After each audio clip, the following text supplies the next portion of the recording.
I'm so excited to share my guest with you today. My guest is Gaby Neves, and she is the CEO of an agency. I'll have her tell you more about what she does, but really focused on culture. So excited to have this conversation. Welcome, Gaby. Thank you so much. Thank you for having me. Of course. So let's start by telling the audience a little bit about your company and your role as CEO. Absolutely. We're in Factory 360. We're an experiential marketing agency. We service clients globally. We're award winning. We win a lot of awards, which we're really excited about. That's something that we've put more attention to the past few years. We have offices in New York, South Florida, Barcelona, and now we have team members in LA as well. So really excited about our reach from a physical point of view. We service both B2B and B2C clients, and we have been in business now for almost 2 decades.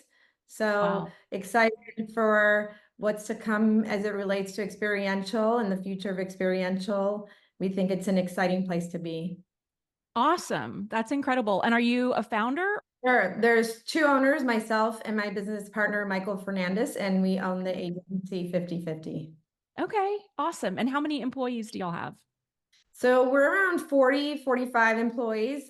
We just had a couple of hires, so I'm a little bit dubious on our Yeah. exact time. We're growing. Since COVID, we really had a nice growth spurt, thankfully. So that's kind of where we're at from a size perspective. Okay, so let's talk about culture. How would you define culture in your organization today? Yeah, I think that our culture is unique to us. And I say that because I've been through the process of this for, like I said, we've been in business almost 2 decades. So, from inception to really taking the time a little bit pre-COVID to sit with our team and talk about who we thought we were. We literally sat down with a whiteboard and described used words to describe what we thought was representative of our agency. So it was, chicken or the egg. For us, it really started from who we already were, not Mm, what we were trying to be. So I'd yeah. say I don't know what the process is for most organizations, but for us, it was, okay, what are sort of our key points that we all relate with? And a lot of it came down to mutual respect. And we found that humor is a lot of the ability to be humorous is based on mutual respect. So, it's not funny if you hurt somebody's feeling, right? So if there's respect and humor comes from actually being funny and everyone enjoying the laugh. And that's, we really believe is part of our culture. So it's that mutual respect, that having fun, humor is a big part of who we are. The other part is the inclusivity part of our company. And that I've realized that actually realization came later. That came a couple of years ago. But at the time, inclusivity was for us more about diversity. And I came to a realization a few years ago while we were doing an RFP that the actual reason why diversity, and for me specifically inclusivity, is so important is because of my upbringing.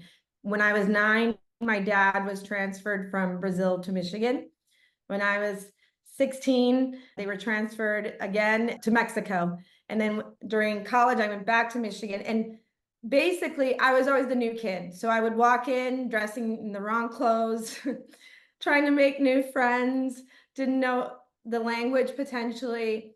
And I know what it feels like to not fit in. So I've led my entire career, and both personally and in the business world, trying to make people welcome and fit in. And so that's where inclusivity comes for me. And I think that's, something beautiful, because I think diversity has actually divided us, especially in this political climate. And if we actually focused on the reverse, which is being inclusive and making everyone feel welcome, regardless of who they are, it feels a lot more human and natural. So you'll see our team is a wide range of individuals. You know, we have characters of all types. I love quirkiness. I love weirdness.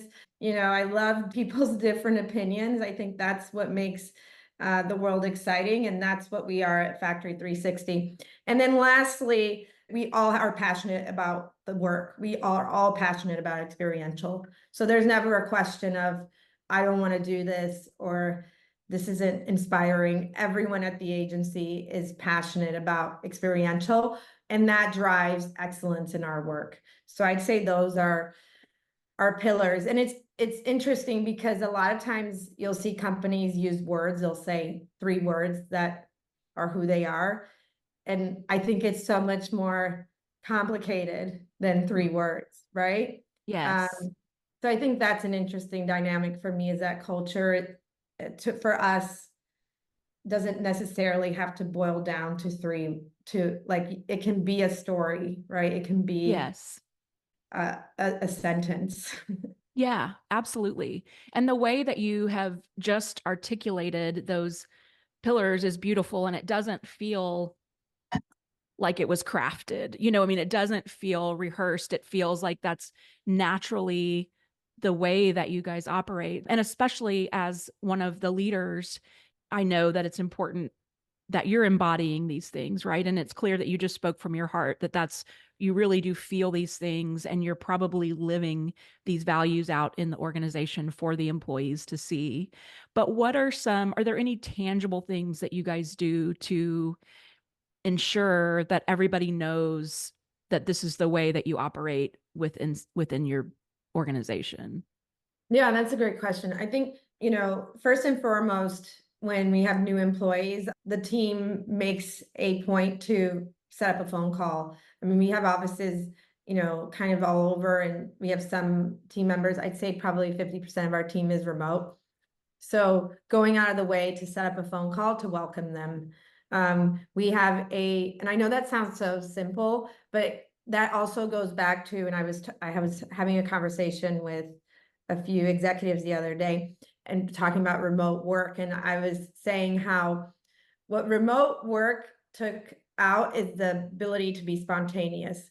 So what needs to happen is you need to plan it. So let's book a coffee, and it's literally a virtual coffee, or let's book an intro, because I'm not going to run into you at the water cooler. I'm not going to walk by you at the office.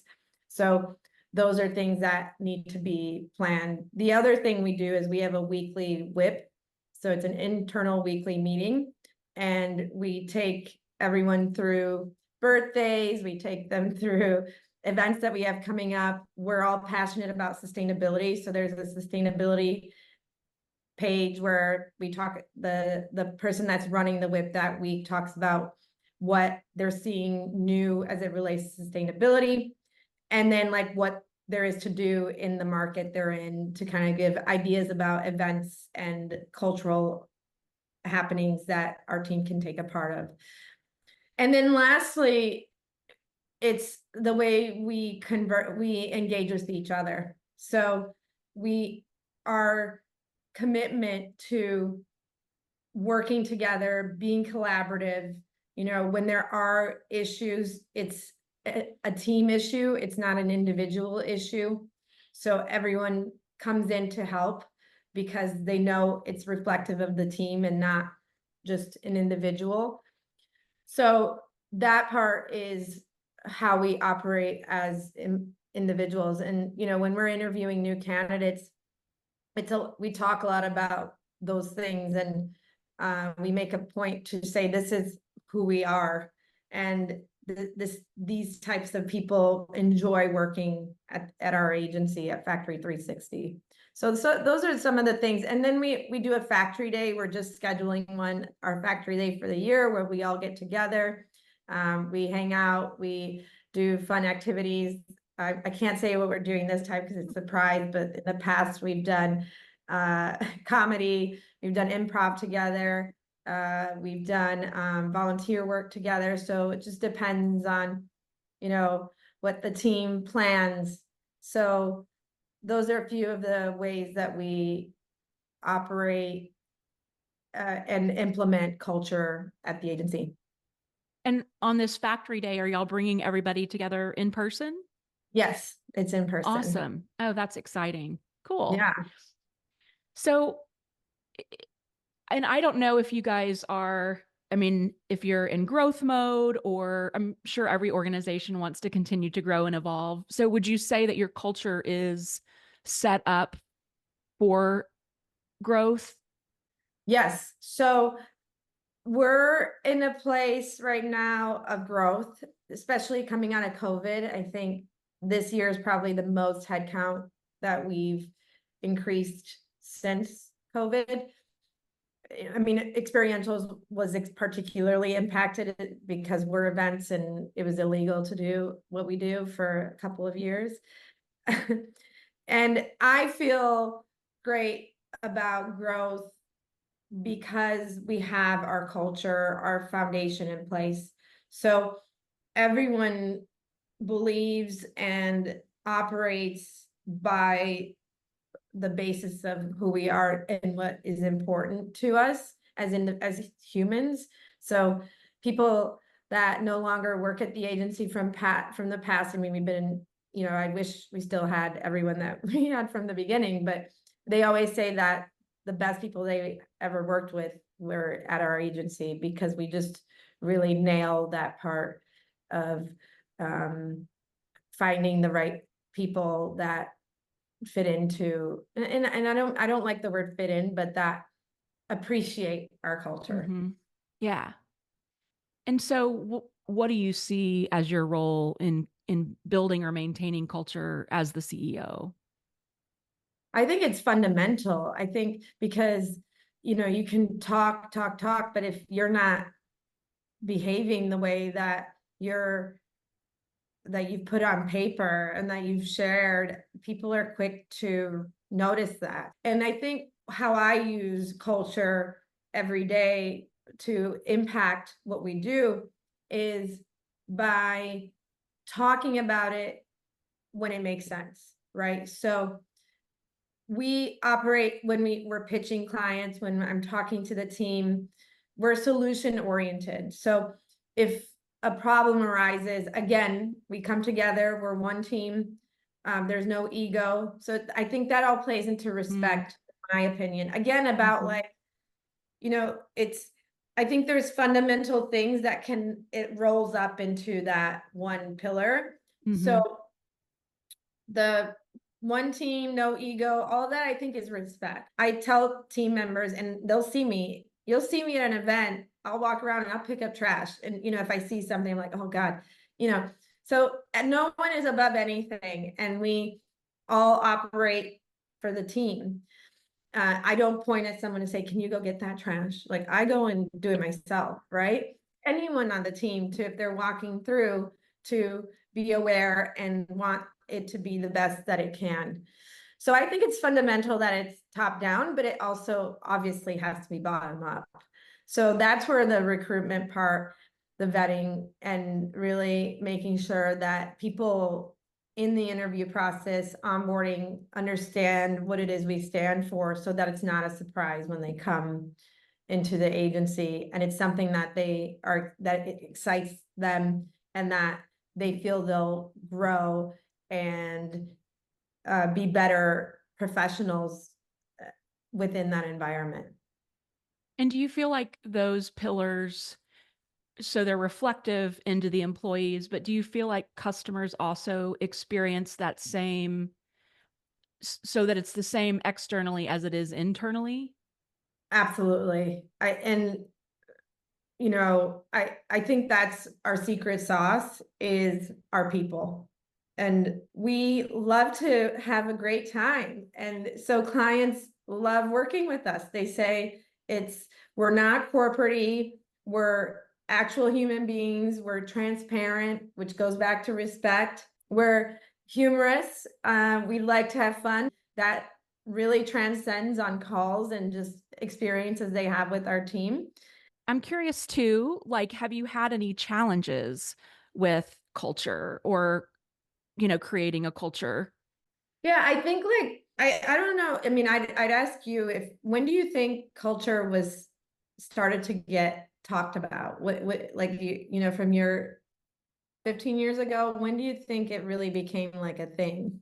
I mean, honestly, for me, 25 years ago, I knew that core values existed, but I didn't really know until probably 10 years ago how to operationalize culture. People started probably like 2007, 2008. They had the foosball tables and they had Right, now we're going to have kegs on Fridays in the office, like all the things I think that they were thinking were going to help build culture.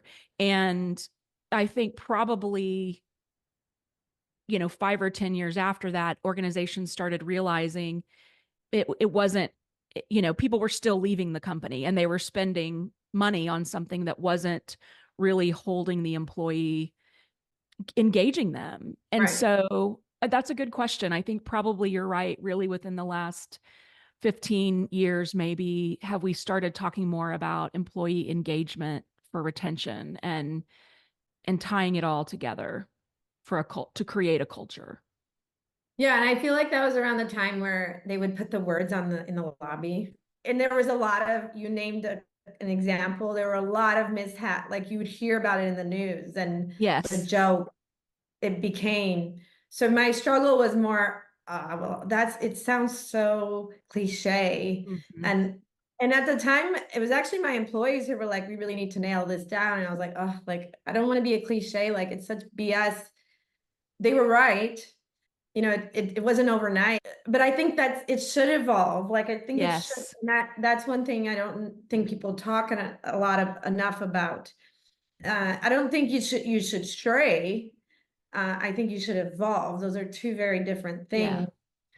things. Potentially just better explanations or examples of how they come to life. I think that's how things work. So I was just thinking of examples of things at my agency that I can't share because people know who Okay. I'm referring to, but it's That's just, fair. there's so many examples where you're like, gosh, what they just did is so not what we stand Yeah. for. So I think the challenge becomes the hardest is when you realize someone is not thriving in your culture. Mhm. Yeah. That's the hardest Yeah. because I really care about everyone that works at the agency, and they made it through the interviews for a reason. And to go a year, 2 years and realize, and especially when it's not performance related, and then the team has to make that decision that it's not working, but it's literally fundamentally down to culture. But that's what's great about it, is because it makes it easier because it's based on facts. Right. It's based on what we've created in our foundation. So it's not subjective, Right. right? Everyone stands to say, yeah, like that behavior goes against what we've built and trying to continue to build. So, but it's still awful, right? Yeah. Because I mean, to me, that as a business owner, goodbyes are the hardest things that I deal with. Yeah. I love that you brought that up because I do think lately, and just where I am in this industry, you may or may not hear this, but I've heard, you know, we use the word culture fit for so long, and then people have started saying, well, that you can't hire for a culture fit because then that's being, you're not being inclusive. But I Mhm. disagree because I think that, just as you have beautifully pointed out, all of the different pillars of your organization, inclusivity being one of them. And it's not that, it's just it bringing people into an environment, like you said, where they can thrive. You know, having inclusivity and having diversity of thought is different than not really behaving in a way that reflects what that culture stands for. Yeah, I think if you're looking at culture as a superficial evaluation, then it's not really culture. Right. And it goes back to, that's a BS 3 words that you have on your wall. Right.